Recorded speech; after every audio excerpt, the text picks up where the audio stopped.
Hi there, I'm the hunk from the band Titwinkle, and this is Food for Rock. On today's episode, I'm going to feature a song from a band that was the loudest in the world in 1986. What band was that?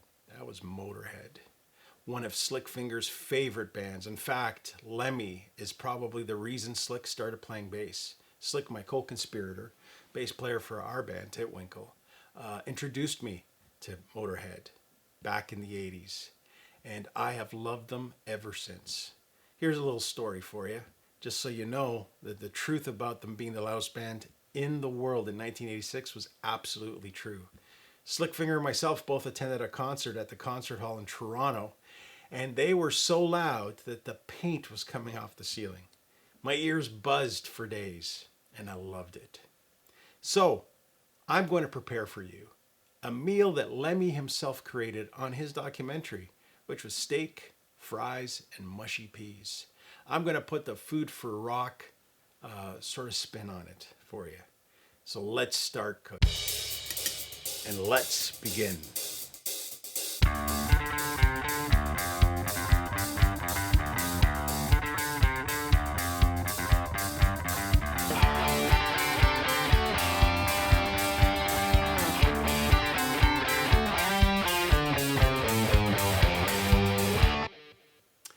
So it's time to introduce the band, or the ingredients as you might call them. This is actually a very simple dish. As long as you take your time with the ingredients, this will taste better than eating at a restaurant. And so I always spend the money on a good quality steak. It's worth it, and it's much less expensive to go and buy it yourself and go eat at a restaurant. And so I like to get strip loin. So we got a nice piece of strip loin right here, which is the star of the show. This is the lead vocals. This is the Lemmy of this dish.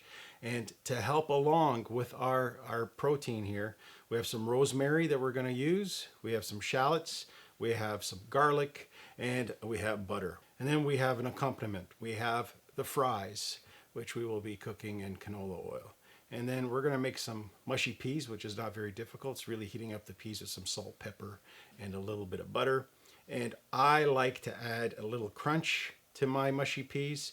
So we're going to use a Bartlett pear. I'm going to cut it out into squares, not cooking it. I'm going to put it in raw so I get some other sweetness with those mushy peas and a little bit of crunch when I'm eating it.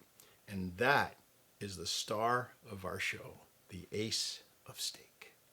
Well, we're going to start with cooking our mushy peas. We can get that out of the way, get it done, put it to the side, and then we'll attack the steak, and then we'll finish off with the fries. The fries really won't take that long to cook once we have the oil up to the right temperature. So we'll start in a skillet. We'll put up the temperature to about a medium high. So let's get that going. Medium high there. And we're going to throw in some butter. Let that butter start to melt.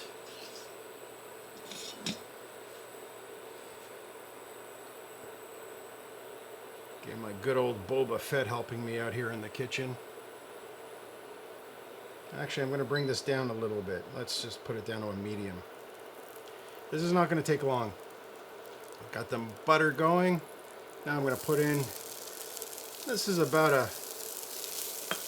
just under a cup of peas. Make as much as you want.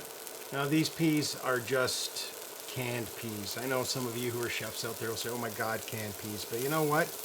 This is for us people who aren't chefs. I'm not a chef, and it's easy to put some canned peas together and give it a little bit of flavor. Sure, you could go out and get fresh peas, and you could go out and get frozen peas, but these are just sweet peas, which I like. And again, I'm not going to overcook this, and I'm going to add a little more salt, not a lot, because there's already salt in the pepper, so just a little sprinkle of salt right there.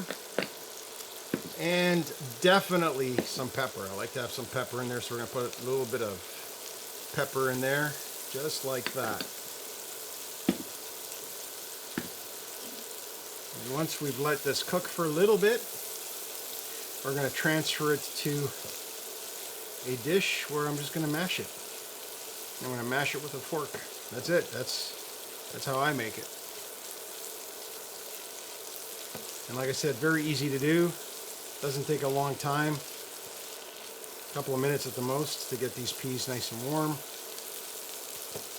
And like I said, I'm going to start with this first, and then we'll get the steak going, and then eventually the fries. So that's pretty good. I don't think we need to go any longer on that, and if I want to heat it up again at the end, I could, but it'll be fine. It'll be warm. You can also put this in an oven at very low temperature to keep it warm once you've got it done. So let's transfer that into a dish. Let's put it right there into that dish, just like that. Let's get this out of the way. Oh, and of course I've made a mess, which is normal. If you're not making a mess in the kitchen, you're not cooking. So yeah, I know I've taken that off here and I've put it onto the counter. I'm going to clean that up in a second. But all I'm doing is I'm just taking a fork, mushing these up just like that. And look at that, they're getting nice and mushy. And you can see the steam coming out of them. Like I said, a little bit of butter, some salt, some pepper. And there you go. There's our mushy peas. So this is going to go off to the side for now. Well, we're going to cook our steak. I like to use a cast iron pan. So the secret to this is to use a high heat oil. So I'm using avocado oil. You could use grapeseed oil. So we're going to put a bit of oil in here, just a bit, just like this. And I want to get this pan ripping hot. So I'm going to turn it on and get it up there with heat. So let's get it up to 400. And this will take a few minutes to get ripping hot. When we start to see it smoke, we know we got it pretty good where I want it to be. The idea is to sear the steak so that the juices stay inside. So you want to get a nice crust on the outside of steak. One thing I didn't mention earlier is I took that steak and I put salt and pepper on it last night. I let it marinate with salt and pepper overnight. Some people will say it's only a few hours beforehand. I do it overnight, put it in the fridge. Lots of salt and pepper on top of it, and that's all I do. I don't put anything else on, and then I'm going to put it onto the skillet once the skillet's nice and hot, and then we're going to sear the steak. I like my steak kind of medium. Could be medium rare, I'm okay with that, but I kind of just like it pinky on the inside. But we'll see how far I get when I make this steak. One of the things that I tell everybody to do is get a thermometer. The thermometer is going to give you the temperature range. And a medium, we're looking at about 140, 150 degrees is what we're looking for. So I will be using the thermometer, letting the steak rest, and then figuring out what temperature we have so we can get a medium steak. So again, just trying to feel to see if I can feel the heat coming on here, letting it get nice and hot, and then we'll get nice sizzle coming out of that steak. We should see a lot of smoke coming out from this. At home, you know, you could wind up getting your smoke detectors activating with how hot these pans should be. Sometimes I tell people go outside. So we can see smoke is starting to happen here. So this is getting to a good temperature where I want it to be. I can feel that heat. So I'm going to grab my steak and I'm going to put it in. We should hear it sizzle. Got a little bit of rosemary on there. I don't want that on there right now.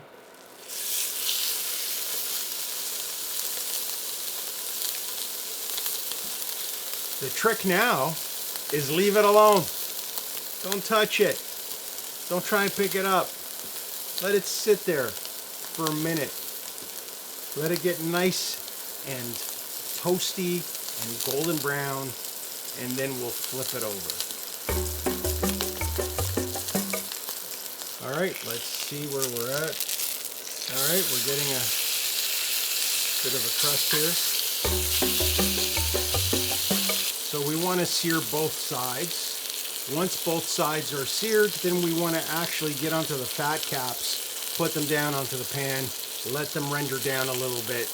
Let that heat start to get that melting of the fat on both sides. And then we're going to take it out of here for a second, let it rest for a second, and reduce the heat down so that we can add some butter and some rosemary and garlic, and we're going to start basting the steak with it. Let's see what the other side looks like. Yeah, it's getting a nice crust on there. And sometimes you find that there's hot spots in your pan. Like I'm not getting this side cooked as good as this side. Just put a little bit of pressure on there. Now let's see. So this is nice and crusty. That's what I like. I'd like to see a little more crust on that side there. So now I'm going to hold it onto its side, get some of that fat rendered. You go all around the steak so you can get that fat rendered a bit.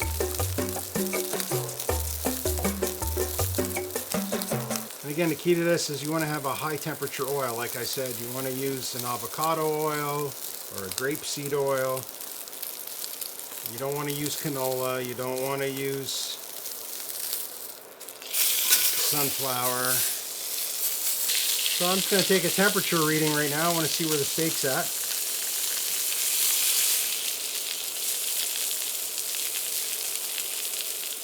So right now it looks like I'm close to probably 100 Fahrenheit. Oh, that looks much better. Look at that crust there. So I want to get a little more crust on the other side. And then I'm going to let it rest for a little bit, not long. I'm going to reduce the heat. I'm going to put in some butter. I'm going to put in some rosemary, some garlic, some shallots, and we're going to baste this. Okay, so I'm going to take this off right now. I'm going to put it to the side and on a plate, and I'm going to bring this down to about a medium heat right now. And we're going to add some butter. And I said, don't be afraid. That's a lot of butter I'm putting in there. But I want some butter in there. Along with the butter, we're going to throw in some rosemary, some shallots, and some garlic. And let this swim together. Let's get all these flavors infused. And again, it's down to about a medium heat. And we're going to finish off the steak in this wonderful pool of garlic, butter, onions, and rosemary. So I'm going to dump the steak right back in there. And I'm going to spoon. I'm going to take some of this and spoon that butter all over the steak.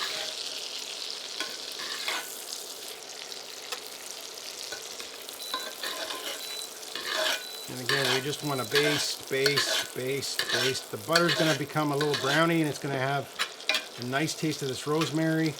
Get that rosemary up there. And you want to baste. I'm going to flip it over.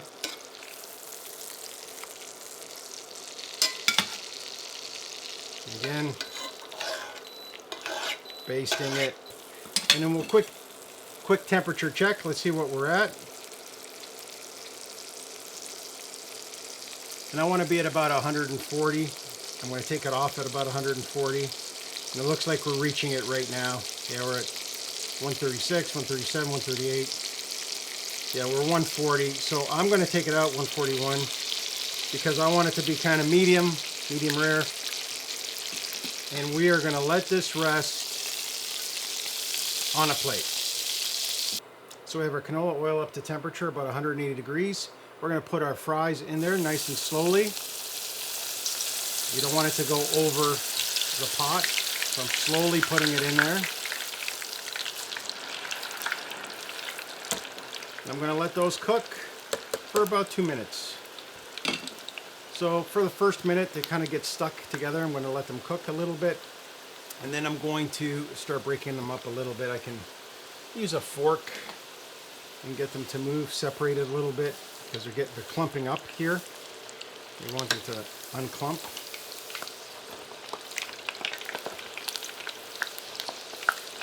And these are frozen French fries.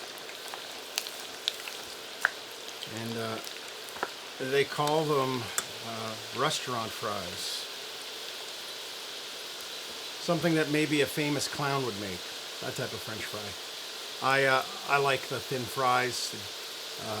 They cook very quickly and they're nice and crispy, which is what I like. I like a nice crispy fry. Once they're cooked here for a couple of minutes, they'll start getting that golden color. We'll take them out, put them on a plate, drain them on some paper towel, salt them, and then we're going to be ready to plate our meal. And you can see they are starting to turn that golden color. Look how quick that was. I'm taking the temperature right down. Actually, I'm going to turn it off. I've only made enough for one meal, but you make as much as you like. And I highly recommend you get yourself one of these. I think they're called spiders, where you just get your fries right out of there onto your paper towel, just like this.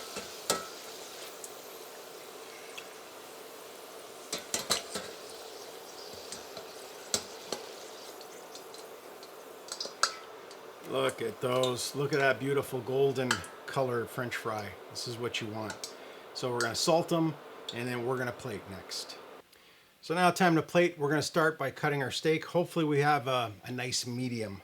Let's see what we've got here. Oh, that feels like butter.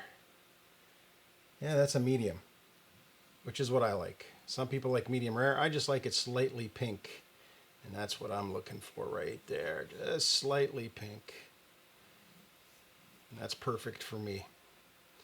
If you want medium rare, just cook it a lot less time than I cooked it. But this is what I prefer. I know some people are out there, oh, that's shoe leather. Well, that's what the hung likes.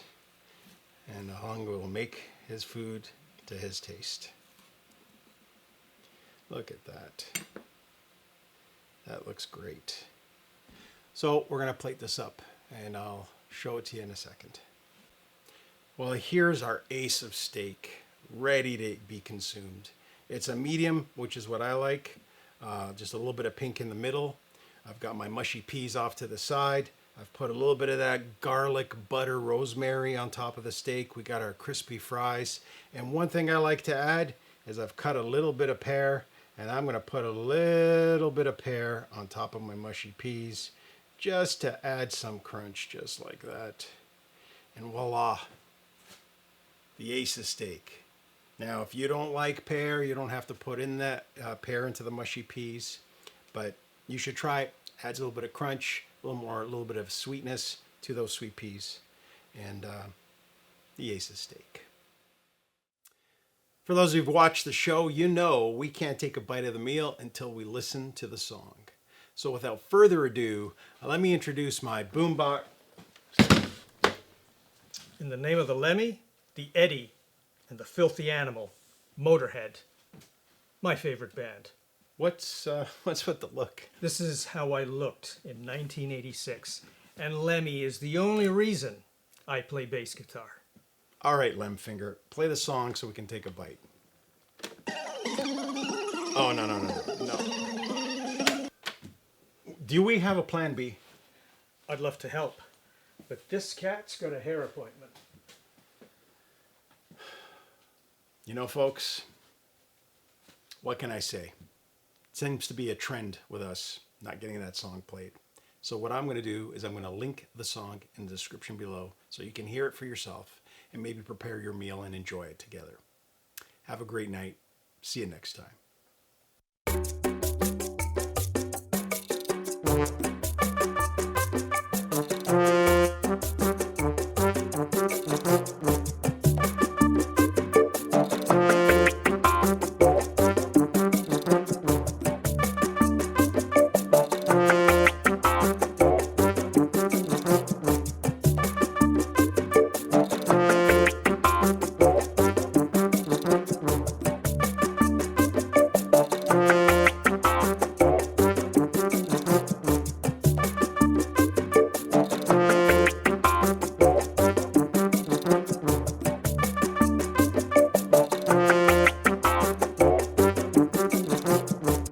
Visit us at Titwinkle.com for a copy of the recipe.